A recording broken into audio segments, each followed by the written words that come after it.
ডিভোর্সের 1 বছর শুকরিয়া আদায় করলেন পরীমনি। ঢাকাই সিনেমার চিত্রনায়িকা পরীমনি ও চিত্রনায়ক শরীফুল রাজের বিবাহ বিচ্ছেদের 1 বছর পূর্ণ হয়েছে। গত বছরের 17 সেপ্টেম্বর রাজকে ডিভোর্স লেটার পাঠান পরী।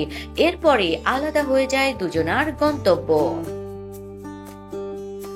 মঙ্গলবার 17 সেপ্টেম্বর রাতে নিজের সন্তানের সঙ্গে একটি ছবি প্রকাশ করে পরী লিখেছেন, আজ এখন যখন আমি আমার দিকে দেখি, আমি দেখতে পাই একজন পরিপূর্ণ সুখী মানুষকে।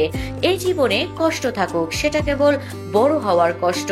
আমি সেই কষ্টটা আনন্দ করেই নিতে চাই, কিন্তু অন্যের ছেড়ে যাওয়ায় আর কষ্ট পেতে দেব না নিজেকে।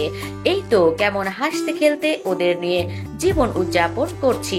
এরপর নিজের 2 সন্তানকে উল্লেখ করে পরীমনি বলেন, আমার মানিকজোড়, একদিন আমরা সত্যি ওই আকাশ ছোঁব দেখিস। ঠিক 1 বছর আগে রাজের সঙ্গে বিচ্ছেদের ঘটনা উল্লেখ করে এই নায়িকা বলেন, আজ থেকে 1 বছর আগে আমার জীবনের সেই ভুল মানুষকে ছেড়ে দিয়েছিলাম। এক বুক হাহাকার, হতাশা আর বুকের মধ্যে জাপটে ধরেছিল আমার ছোট্ট বাচ্চা ছেলেটা। কিন্তু দেখো, আজ আমরা একটু একটু করে নিজেদের মতো ভালো থাকতে শিখে গেছি। আজ আর সেই ভুল মানুষের কোনো অস্তিত্ব নেই আমাদের কারো জীবনে, না সেটা আমার বা আমার ছেলের।